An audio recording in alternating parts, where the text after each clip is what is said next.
बिस्मिल्लाहिर्रहमानिर्रहीम। शुरू करती हूँ अल्लाह के नाम से जो बड़ा मेहरबान और निहायत रहम करने वाला है। अस्सलाम वालेकुम व्यूअर्स, उम्मीद करती हूँ आप सब खैरियत से होंगे और दुआ करती हूँ आप जहाँ रहें खुश रहें आबाद रहें।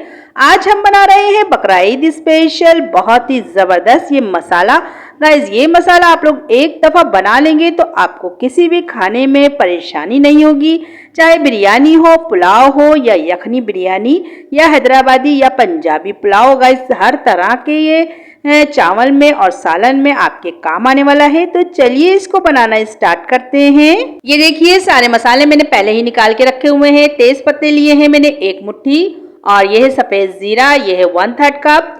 साबुत धनिया लिया है मैंने, ये भी 1/3 कप है। और ये है सौंफ, ये भी 1/3 कप ली है मैंने। और काली मिर्च मैंने ली है 2 टेबल स्पून भरकर। और जो है लौंगे भी मैंने 2 टेबल स्पून ही ली है। और ये है दालचीनी के टुकड़े, ये भी 2 टेबल स्पून लिया है मैंने।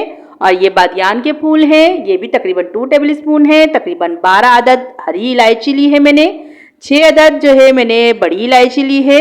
ये जायफल और जवेत्री ली है मैंने। ये जायफल के जो है तकरीबन 1 पूरा पीस था ये। और जवेत्री आप देख सकते हैं ये कुछ टुकड़े लिए हैं मैंने। तो गाइस इन सारे मसालों को भी हम जो है फ्राई पैन में ही डाल देंगे क्योंकि हम जो है इनको रोस्ट करेंगे अभी। ये देखिए सारी चीजें मैं इसी में डाल रही हूँ। बकरा ईद से पहले आप लोग जरूर बना के रख लिएगा, आपके बहुत काम आएगा। इससे आप चाहे कढ़ाई बनाएं या भुना गोश्त बनाए या चाप मसाला, आप जो चाहे इससे बना सकते हैं। चावल, पुलाव, यखनी बिरयानी, गैस बिरयानी, हर चीज़ में ये बहुत ही ज़बरदस्त और बहुत ही खुशबू वाला मसाला बनता है। ये देखिए मैंने अब इसको चूल्हे पे रख दिया है, फ्लेम को बिल्कुल लो रखा हुआ है। तकरीबन 2 मिनट हम इसको इसी तरह रोस्ट करेंगे जब तक इसमें से अच्छी सी खुशबू नहीं आने लग जाती। गाइस तकरीबन 2 मिनट लगेंगे इसको जो है फ्राई होने में। बस हम इस तरह से इसको चलाते रहेंगे। फ्राई करने से ये होता है कि इसका जो मॉइस्चर होता है वो खत्म हो जाता है और मसाले की जो लाइफ होती है वो बढ़ जाती है, ये जल्दी से खराब नहीं होता है। गाइस ये देखिए मैं इसको बहुत ही अच्छे से इसी तरह चलाते हुए फ्राई कर रही हूँ। तकरीबन 2 मिनट लगेंगे जब तक हमें इसको फ्राई करना है, जब तक इसमें से बहुत ही अच्छी सी खुशबू नहीं आ जाती। ये देखिए इसमें जो है आपको दिख रहा होगा कि ये फ्राई हो चुका है, बहुत ही जबरदस्त इसमें से खुशबू भी आने लग गई है। अब मैंने चूल्हे को बंद कर दिया है। गाइस चूल्हे को बंद करने के बाद भी हम इस तरह से थोड़ा सा इसको चम्मच से हिलाते रहेंगे ताकि जो जीरा वगैरह है वो जले नहीं। ये देखिए सारे मसाले अच्छी तरह ठंडे हो चुके हैं। इसको मैंने जो है हवा में रख दिया था ताकि ये ठंडे हो जाए। अब हम इसको दरदरा सा पीस लेंगे। गाइस मैं जो है इसको जूसर ब्लेंडर में इसलिए पीस रही हूँ ताकि ये जो है दरदरा सा पिसे, बिल्कुल बारीक सा पाउडर हमें बिल्कुल भी इसका नहीं बनाना है। ये देखिए मैंने सारा इसमें डाल दिया है। इसको डालने के बाद हम इस पर मशीन पे सेट करेंगे और मशीन को जो है रोक रोक कर चलाएंगे और इस तरह से हम इसको पीस लेंगे। इस तरह से आप हिलाएंगे मशीन के साथ जग को तो वो अच्छी तरह से मिक्स होते हुए पीस जाएगा।